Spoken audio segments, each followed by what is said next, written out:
ओम शांति। आज 9 अप्रैल 2025 के बाबा के अनमोल मधुर महावाक्य सुनेंगे। आज की मुरली में बाबा कहे, बच्चे जब भी किसी की सेवा करो, प्रदर्शनी समझाओ, मेला समझाओ, तो सबसे पहले अलफ का परिचय देना है। बाप के परिचय के बिना और जो भी बातें बोलेंगे वो जैसे टिक टिक है। बाबा कहे, तुम्हें बाप का परिचय दे करके सबसे पहले उनको निश्चय बिठाना है, क्योंकि निश्चय बैठेंगे तो ही ज्ञान को अच्छी तरह समझ सकेंगे, धारण कर सकेंगे। बाकी बाबा कहे, अगर बाप के परिचय देकर उन्हें निश्चय नहीं कराया तो जैसे टाइम वेस्ट है। फिर बाबा पढ़ाई के ऊपर भी बताते हैं कि बच्चे, इस पढ़ाई में तुम्हें स्कॉलरशिप लेना है, और स्कॉलरशिप लेने का आधार है अंतर्मुखता का गुण। जितना अंतर्मुखी होकर रहेंगे उसी में कल्याण है।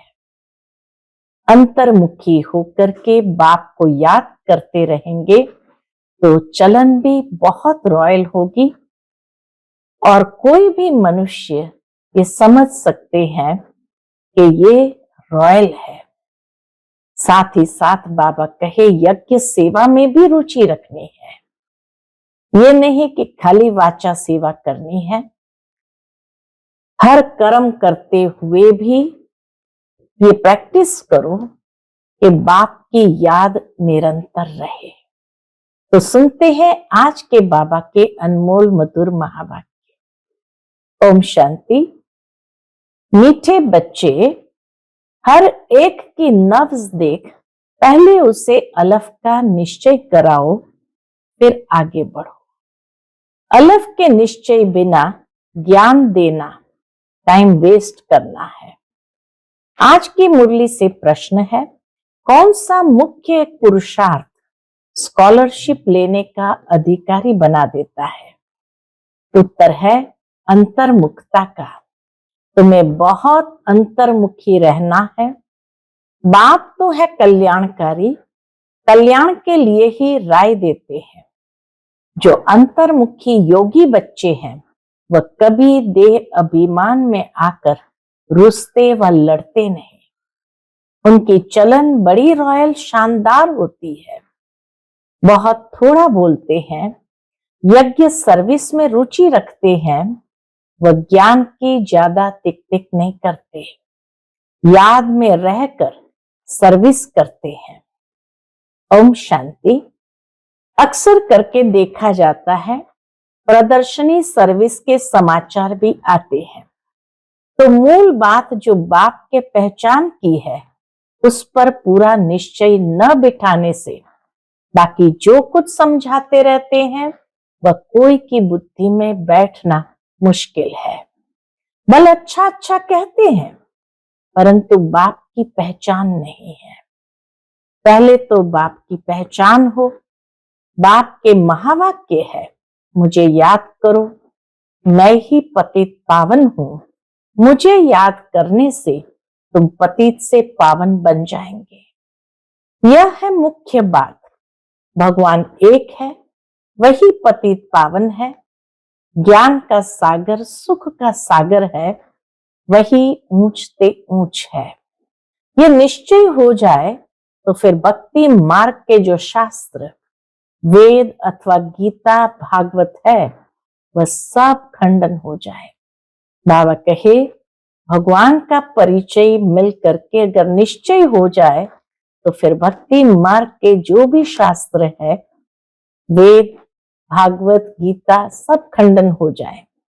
भगवान तो खुद कहते हैं कि मैंने नहीं सुनाया है।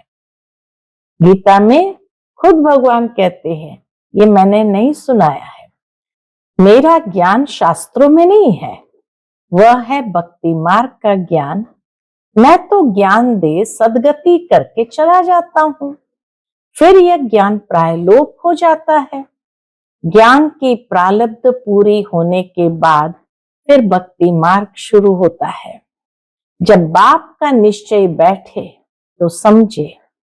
भगवान उवाच, ये भक्ति मार्ग के शास्त्र है। ज्ञान और भक्ति आधा आधा चलती है। भगवान जब आते हैं तो अपना परिचय देते हैं।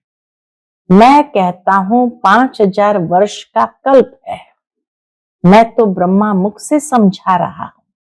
भगवान जब आते हैं तो भगवान उवाच कि मैं ब्रह्मा मुख से समझा रहा हूं। ये कल्प 5000 वर्ष का है। तो पहली मुख्य बात बुद्धि में बिठानी है। कौन सी? कि भगवान कौन है। ये बात जब तक बुद्धि में नहीं बैठी है तब तक और कुछ भी समझाने से कुछ असर नहीं होगा। सारी मेहनत ही इस बात में है। बाप आते ही है कब्र से जगाने। शास्त्र आदि पढ़ने से तो नहीं जगेंगे। परमात्मा है, ज्योति स्वरूप, तो उनके बच्चे भी ज्योति स्वरूप है। भगवान ज्योति स्वरूप है तो उनके बच्चे भी ज्योति स्वरूप है। परंतु तुम बच्चों की आत्मा पतित बने है। परंतु तुम बच्चों की आत्मा पतित बने हैं, जिस कारण ज्योति बुझ गई है, तमो प्रधान हो गए हैं। पहले पहले बाप का परिचय न देने से तो जो भी मेहनत करते हैं, ओपिनियन आदि लिखाते हैं, वह कुछ काम का नहीं रहता। इसलिए सर्विस होती नहीं है। निश्चय हो तो समझे बरोबर ब्रह्मा द्वारा ज्ञान दे रहे हैं। मनुष्य ब्रह्मा को देख इतना मूंझते हैं क्योंकि बाप की पहचान नहीं है। तुम सब जानते हो भक्ति मार्ग अब पास हो गया है। कलयुग में है भक्ति मार्ग और अब संगम पर है ज्ञान मार्ग।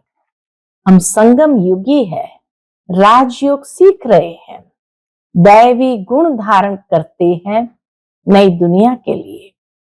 जो संगम युग पर नहीं, वह दिन प्रतिदिन तमो प्रधान बनते ही जाते हैं। उस तरफ तमो प्रधानता बढ़ती जाती है, इस तरफ तुम्हारा संगम युग पूरा होता जा रहा है। ये समझने की बातें है ना। समझाने वाले भी नंबरवार है। बाबा रोज पुरुषार्थ कराते हैं। निश्चय बुद्धि विजयंती। बच्चों में टिक टिक करने की आदत बहुत है। बाबा ने सर्टिफिकेट दे दिया, बच्चों में टिक टिक करने की आदत बहुत है। बाप को याद करते ही नहीं। याद करना बड़ा कठिन है। बाप को याद करना छोड़ अपनी ही टिक टिक सुनाते रहते हैं।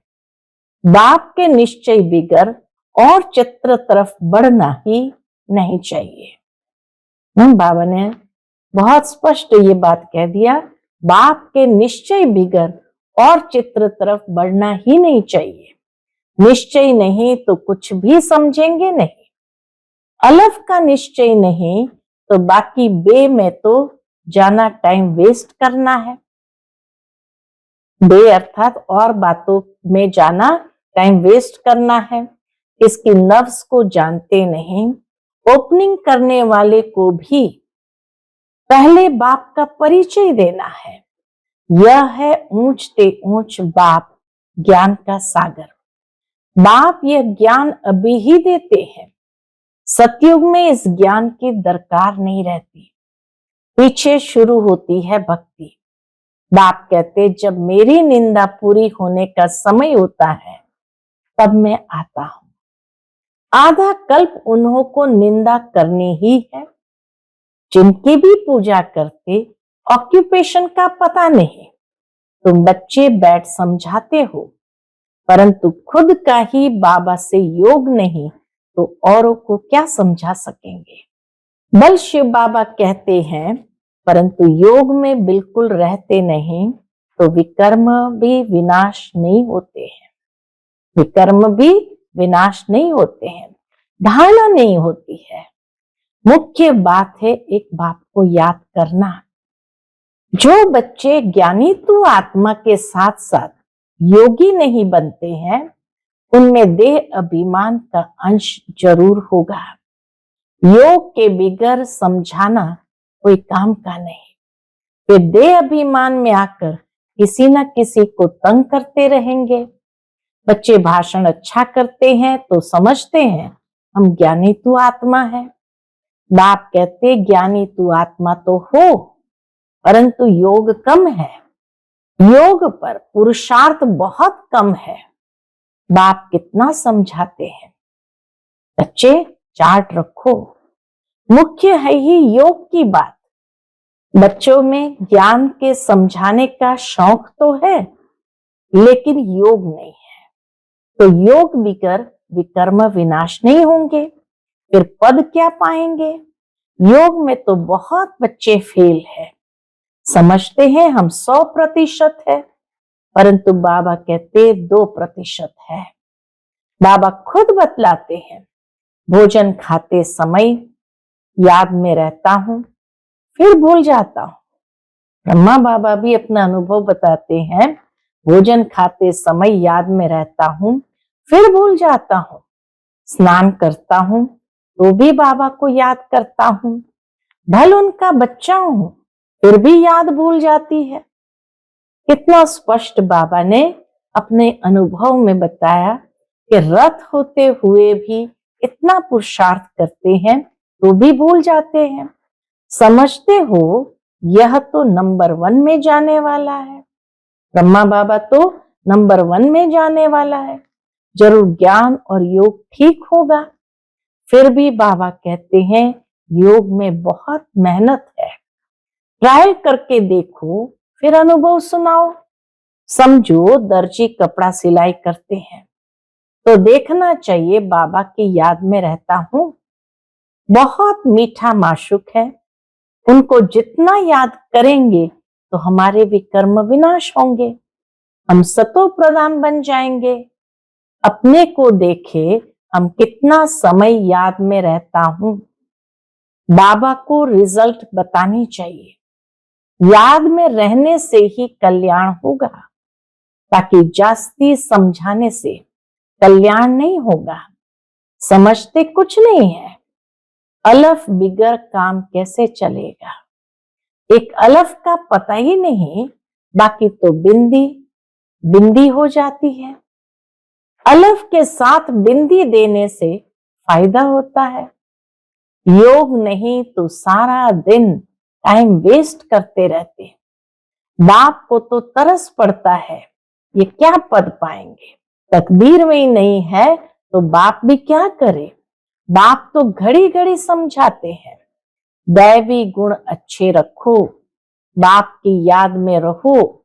याद बहुत जरूरी है। याद से लव होगा तब ही श्रीमत पर चल सकेंगे। याद से लव होगा तब ही श्रीमत पर चल सकेंगे। माना याद के साथ कितना गहरा हर बात का कनेक्शन है। धारणा का भी कनेक्शन है, श्रीमत पर चलने का भी कनेक्शन है। हर बात का कनेक्शन याद से है। प्रजा तो ढेर बननी है। तुम यहाँ आए ही हो ये लक्ष्मी नारायण बनने, इसमें मेहनत है। बल स्वर्ग में जाएंगे, परंतु सजाएं खाकर फिर पिछाड़ी में आकर पद पाएंगे थोड़ा सा। बाबा कहे फिर पिछाड़ी में आकर पद पाएंगे थोड़ा सा। बाबा तो सब बच्चों को जानते हैं ना। जो बच्चे योग में कच्चे हैं वह देह अभिमान में आकर रुसते और लड़ते झगड़ते रहेंगे। जो पक्के योगी है उनकी चलन बड़ी रॉयल शानदार होगी। बहुत थोड़ा बोलेंगे। यज्ञ सर्विस में भी रुचि रहेगी। यज्ञ सर्विस में हड्डियां भी चली जाएं, ऐसे ऐसे कोई है भी। परंतु बाबा कहते याद में जास्ती रहो तो बाप से लव होगा और खुशी में रहेंगे। बाप कहते हैं मैं भारत खंड में ही आता हूं, भारत को ही आकर ऊंचा बनाता हूं। सतयुग में तुम विश्व के मालिक थे, सदगति में थे, फिर दुर्गति किसने की। तो किसी ने कहा रावण ने। कब से शुरू हुई, तो कहा द्वापर से आधा कल्प लिए सदगति 1 सेकंड में पाते हो, आधा कल्प लिए सदगति 1 सेकंड में पाते हो, 21 जन्म का वर्षा पा लेते हो। तो जब भी कोई अच्छा आदमी आए तो पहले पहले उनको बाप का परिचय दो। बाप कहते बच्चे इस ज्ञान से ही तुम्हारी सदगति होगी। तुम बच्चे जानते हो यह ड्रामा चल रहा है, सेकंड बाय सेकंड यह बुद्धि में याद रहे तो भी तुम अच्छी रीति स्थिर रहेंगे। यहां बैठे हो तो भी बुद्धि में रहे। यह सृष्टि चक्र जो मुआफिक कैसे फिरता रहता है, सेकंड सेकंड टिक टिक होती रहती है। ड्रामा अनुसार ही सारा पाठ बज रहा है। 1 सेकंड पास हुआ, खत्म, रोल होता जाता है, रेल घूमती जाती है, बहुत आहिस्ते आहिस्ते फिरता है। यह है बेहद का ड्रामा। बूढ़े आदि जो है उनकी बुद्धि में ये बातें बैठ न सके, ज्यादा डिटेल की बातें बैठ न सके, ज्ञान भी बैठ न सके, योग भी नहीं, फिर भी बच्चे तो है। सर्विस करने वालों का पद ऊंच है, बाकी का कम पद होगा, ये पक्का ख्याल रखो। ये बेहद का ड्रामा है। चक्र फिरता रहता है, जैसे रिकॉर्ड फिरता रहता है ना, हमारी आत्मा में भी ऐसे रिकॉर्ड भरा हुआ है। छोटी आत्मा में इतना सारा पाठ भरा हुआ है। इनको ही कुदरत कहा जाता है। देखने में तो कुछ भी नहीं आता है, ये समझ की बातें हैं, मोटी बुद्धि वाले समझ न सके। इनमें हम जो बोलते जाते हैं टाइम पास होता जाता है, फिर 5000 वर्ष बाद रिपीट होगा। यानी एक एक छोटे से छोटी एक्टिविटी भी नोंद हो जाती है, फिर 5000 वर्ष के बाद रिपीट होगा। ऐसी समझ कोई के पास नहीं। जो महारथी होंगे वह घड़ी घड़ी इन बातों पर ध्यान देकर समझाते रहेंगे। इसलिए बाबा कहते हैं पहले पहले तो गांठ बांधो बाप के याद की। बाप कहते हैं मुझे याद करो, आत्मा को अब घर जाना है, देह के सब संबंध छोड़ देने हैं। जितना हो सके बाप को याद करते रहो, ये पुरुषार्थ है गुप्त। बाबा राय देते हैं परिचय भी बाप का ही दो। याद कम करते हैं तो परिचय भी कम देते हैं। पहले तो बाप का परिचय बुद्धि में बैठे, बोलो अब लिखो बरोबर वह हमारा बाप है। देह सहित सब कुछ छोड़ एक बाप को याद करना है। याद से ही तुम तमो प्रधान से सतो प्रधान बनेंगे। मुक्ति धाम, जीवन मुक्ति धाम में तो दुख दर्द होता ही नहीं। दिन प्रतिदिन अच्छी बातें समझाई जाती है। आपस में भी यही बातें करो। लायक भी बनना चाहिए ना। ब्राह्मण होकर और बाप की रूहानी सेवा न करे तो क्या काम का। पढ़ाई को तो अच्छी रीति धारण करना चाहिए ना। बाबा जानते हैं बहुत है जिनको एक अक्षर भी धारण नहीं होता है। यथार्थ रीति बाप को याद करते नहीं है। राजा रानी का पद पाने में मेहनत है। जो मेहनत करेंगे वही ऊंच पद पाएंगे। मेहनत करे तब राजाई में जा सके, मेहनत करे तब राजाई में जा सकते।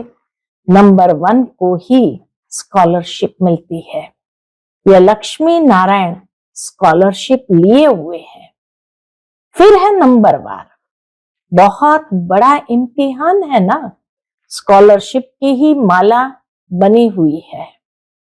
8 की माला, ये स्कॉलरशिप की ही माला बनी हुई है। 8 रत्न है ना, 8 है, फिर है 100, फिर है 16,000। तो कितना पुरुषार्थ करना चाहिए माला में पिरोने लिए। अंतर्मुखी रहने का पुरुषार्थ करने से स्कॉलरशिप लेने के अधिकारी बन जाएंगे। तुम्हें बहुत अंतर्मुख रहना है। बाप तो है कल्याणकारी, तो कल्याण के लिए ही राय देते हैं। कल्याण तो सारी दुनिया का होना है, परंतु नंबरवार। तुम यहाँ बाप के पास पढ़ने के लिए आए हो। तुम्हारे में भी वह स्टूडेंट अच्छे हैं जो पढ़ाई पर ध्यान देते हैं, कोई तो बिल्कुल ध्यान नहीं देते हैं। ऐसे भी बहुत समझते हैं जो भाग्य में होगा। तो क्या कहेंगे? समझते जो भाग्य में होगा। पढ़ाई की एम ही नहीं है, तो बच्चों को याद का चार्ट रखना है। आज बाबा बार बार बच्चों को याद के चार्ट की तरफ अटेंशन खिंचवाते हैं। हमको अब वापस घर जाना है। ज्ञान तो यहाँ ही छोड़ जाएंगे। ज्ञान का पाठ पूरा हो जाता है। आत्मा इतनी छोटी, उनमें कितना पाठ है, वंडर है ना। ये सारा अविनाशी ड्रामा है। ऐसे ऐसे भी तुम अंतर्मुखी हो, अपने से बातें करते रहो, तो तुमको बहुत खुशी हो कि बाप आकर ऐसी बातें सुनाते हैं कि आत्मा कब विनाश नहीं होगी। ड्रामा में एक एक मनुष्य का, एक एक चीज का पार्ट नूंदा हुआ है।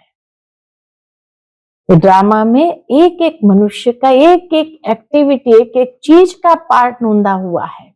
इनको बेअंत भी नहीं कहेंगे। अंत तो पाया है, परंतु यह है अनादि, आदि अंत नहीं है।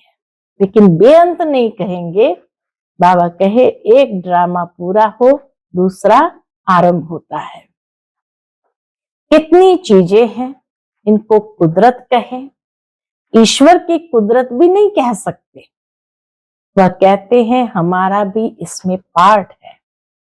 ईश्वर कहते हमारा भी इसमें पार्ट है, इसलिए ईश्वर की कुदरत भी नहीं कह सकते।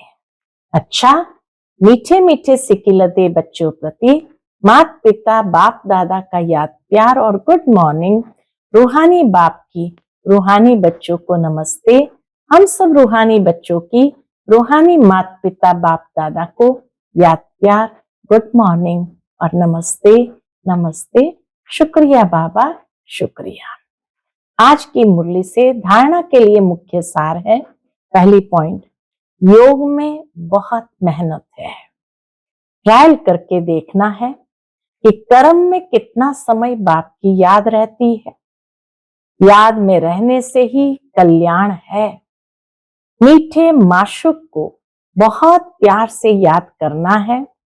याद का चार्ट रखना है। दूसरी पॉइंट, महीन बुद्धि से इस ड्रामा के राज को समझना है। यह बहुत बहुत कल्याणकारी ड्रामा है। हम जो बोलते हैं वह करते हैं, वह फिर 5000 वर्ष बाद रिपीट होगा। इसे यथार्थ समझ खुशी में रहना है। आज का बाप दादा का मधुर वरदान हम बच्चों के प्रति है। अपने श्रेष्ठ जीवन द्वारा परमात्मा ज्ञान का प्रत्यक्ष प्रूफ देने वाले माया प्रूफ भव। अपने श्रेष्ठ जीवन द्वारा परमात्मा ज्ञान का प्रत्यक्ष प्रूफ देने वाले माया प्रूफ भव।